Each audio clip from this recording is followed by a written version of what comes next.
Perkenalkan, nama saya Rosiana Nur Cahyani, NIM A710180006.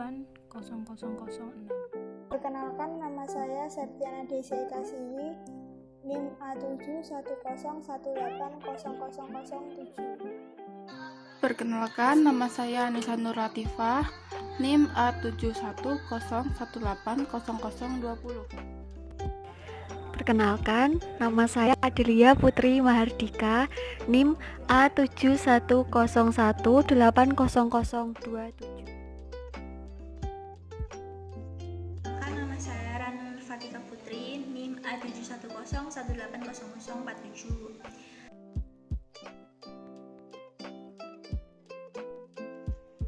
Saya akan menjelaskan tentang apa itu experiential learning. Secara definisi, experiential learning didefinisikan sebagai process of learning experience and more definite as learning through reflection of doing. Jadi, artinya secara umum bahasa Indonesia adalah belajar melalui pengalaman. Seringkali pembelajaran learning ini sebagai hasil refleksi ketika kita melakukan suatu kegiatan. Seperti kita ketahui, sebenarnya ada berbagai macam cara untuk belajar experiential learning ini. Nah, slide selanjutnya, seperti slide sebelumnya, kita akan menjelaskan contoh-contoh dari experiential learning. Yang pertama, belajar melalui membaca buku atau melihat video. Yang kedua, mendengarkan presentasi teman-teman. Yang ketiga, mengerjakan tugas atau praktek secara langsung. Dan masih banyak lagi tentang experiential learning. Nah, belajar menggunakan pendekatan ini berarti peserta akan belajar langsung dari pengalaman, atau biasanya dalam bentuk sebuah game yang didesain khusus untuk pembelajaran ini. Jadi, selama pembelajaran ini, mereka tidak hanya duduk saja mendengarkan presentasi atau apapun itu, tapi kita terlibat aktivitas dalam suatu aktivitas di dalam game tersebut.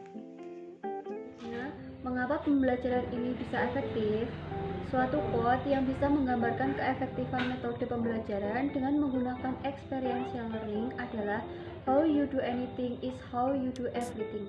Seringkali ketika bermain game, apa yang kita pikirkan dan lakukan saat itu mencerminkan juga cara kita berpikir dan bertindak dalam dunia nyata. Atau singkat kata, perilaku kita ketika bermain game sama dengan perilaku kita sesungguhnya.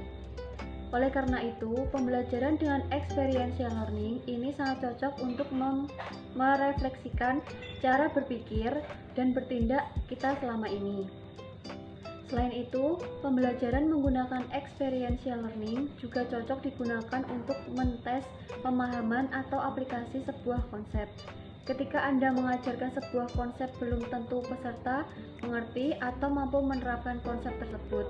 Dengan menggunakan game, maka akan bisa mentes pemahaman serta bagaimana peserta mengaplikasikan konsep tersebut secara praktek. Selanjutnya, ada contoh experiential learning. Yang pertama yaitu Game Election Night. Game Election Night ini tujuannya adalah untuk melatih para peserta menyusun dan membawakan sebuah presentasi persuasif. Perbandingan dengan pendekatan tradisional dalam belajar presentasi persuasif adalah dengan memberikan tips, trik, atau strategi kepada peserta melalui sebuah pemaparan atau presentasi. Nah, misalnya saja peserta diberikan tips-tips sebagai berikut. Yang pertama, outline dan penyusunan poinnya seperti apa. Yang kedua, menggunakan logika, emosi, dan kredibilitas untuk meyakinkan orang. Yang ketiga, meminta mereka untuk praktek atau jikalau ada sesi prakteknya. Yang keempat, pendekatan menggunakan experiential learning. Yang kelima, sebagai fasilitator, di awal Anda memberikan tips simpel tentang seperti apa sebuah presentasi persuasif yang baik. Cukup singkat saja. Model experiential learning. Baharudin dan Wahyuni menyatakan bahwa tujuan dari model ini adalah untuk mempengaruhi siswa dengan 3 cara, yaitu yang pertama, mengubah struktur kognitif siswa, yang kedua, mengubah sikap siswa, yang ketiga, memperluas keterampilan siswa yang telah ada.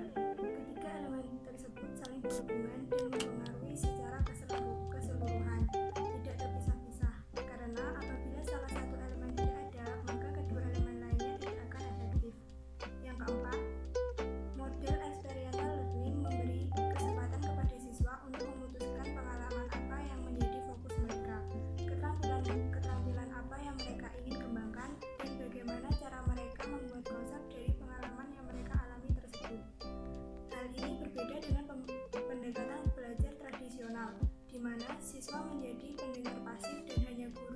mengendalikan proses belajar tanpa melibatkan siswa. Prosedur pembelajaran experiential learning mengungkapkan beberapa hal yang harus diperhatikan dalam model pembelajaran experiential learning adalah sebagai berikut. A. Guru merumuskan secara seksama suatu rencana pengalaman belajar yang bersifat terbuka yang memiliki hasil-hasil tertentu. B. Guru harus bisa memberikan rangsangan dan motivasi. C. Siswa dapat bekerja secara individual atau bekerja dalam kelompok-kelompok kecil atau keseluruhan kelompok di dalam belajar berdasarkan pengalaman. D. Para siswa ditempatkan pada situasi-situasi nyata. Maksudnya, siswa mampu memecahkan masalah dan bukan hanya dalam situasi pengganti. Contohnya, di dalam kelompok kecil, siswa membuat mobil-mobilan dengan menggunakan potongan-potongan kayu, bukan menceritakan cara membuat mobil-mobilan. E. Siswa aktif berpartisipasi di dalam pengalaman yang tersedia, membuat keputusan sendiri, menerima konsekuensi berdasarkan keputusan tersebut. F. Keseluruhan kelas menceritakan kembali tentang apa yang dialami sehubungan dengan mata pelajaran tersebut untuk memperluas pengalaman belajar dan pemahaman siswa dalam melaksanakan pertemuan yang nantinya akan membahas bermacam-macam pengalaman tersebut. Selanjutnya yaitu proses experiential learning. Experiential learning adalah suatu proses di mana siswa mengkonstruksi atau menyusun pengetahuan, keterampilan, dan nilai dari pengalaman langsung. Tahapan pembelajaran dalam experiential learning terdiri dari 4 tahapan. Yang pertama, tahap pengamalan konkret atau nyata atau concrete experience. Yang kedua, tahap pengamalan aktif dan reflektif atau reflection observation. Yang ketiga, tahap konseptualisasi atau abstract conceptualization. Dan yang terakhir, tahap eksperimentasi aktif atau active experimentation. Berikutnya adalah gaya belajar experiential learning. Experiential learning memperhatikan perbedaan atau keunikan yang dimiliki siswa. Karenanya, model ini memiliki tujuan untuk mengklasifikasikan gaya belajar seseorang menjadi 4 kategori sebagai berikut. Yang pertama, convergent. Tipe ini lebih suka belajar jika menghadapi soal yang mempunyai jawaban tertentu. Orang dengan tipe ini tidak emosional dan lebih suka menghadapi benda daripada manusia. Mereka tertarik pada ilmu pengetahuan dan teknik. Yang kedua, divergent. Tipe ini memandang sesuatu dari berbagai segi dan kemudian menghubungkannya menjadi suatu kesatuan yang utuh. Orang dengan tipe ini lebih suka berhubungan dengan manusia. Mereka lebih suka mendalami bahasa, kesusastraan, sejarah, dan ilmu-ilmu sosial lainnya. Yang ketiga, assimilation. Tipe ini lebih tertarik kepada konsep-konsep yang abstrak. Orang dengan tipe ini tidak terlalu memperhatikan penerapan praktis dari ide-ide mereka. Bidang studi yang diminati adalah bidang keilmuan dan matematika.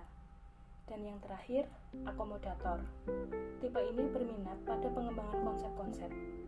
Orang dengan tipe ini berminat pada hal-hal yang konkret dan eksperimen. Bidang studi yang sesuai untuk tipe ini adalah lapangan usaha dan teknik, sedangkan pekerjaan yang sesuai antara lain penjualan dan pemasaran. Di sini saya akan menjelaskan mengenai aspek pembelajaran experiential learning. Experiential learning dapat didefinisikan sebagai suatu tindakan untuk mencapai sesuatu berdasarkan pengalaman yang secara terus-menerus mengalami perubahan. Hal tersebut guna meningkatkan keefektifan dari hasil belajar itu sendiri. Experiential learning memiliki 3 aspek, yaitu pengetahuan, aktivitas, dan juga refleksi. Pengetahuan berisi konsep, fakta, dan informasi. Aktivitas berisi penerapan dalam kegiatan, sedangkan refleksi berisi analisis dampak kegiatan terhadap perkembangan individu. Ketiganya merupakan kontribusi penting dalam tercapainya tujuan pembelajaran. Kesimpulan, model pembelajaran experiential learning merupakan model pembelajaran yang dapat menciptakan proses belajar yang lebih bermakna, di mana siswa mengalami apa yang mereka pelajari.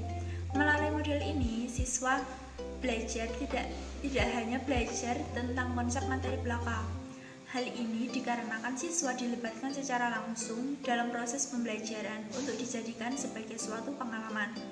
Hasil dari proses pembelajaran experiential learning tidak hanya menekankan pada aspek kognitif saja, juga tidak seperti teori behavior yang menghilangkan peran pengalaman subjektif dalam proses belajar. Pengetahuan yang tercipta dari model ini merupakan perpaduan antara memahami dan mentransformasi pengalaman.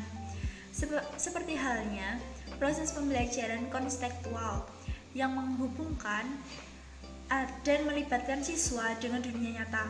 Model ini pun lebih mengedepankan model connected knowing, yaitu menghubungkan antara pengetahuan dengan dunia nyata. Dengan demikian, pembelajaran dianggap sebagai bagian integral dari sebuah kehidupan.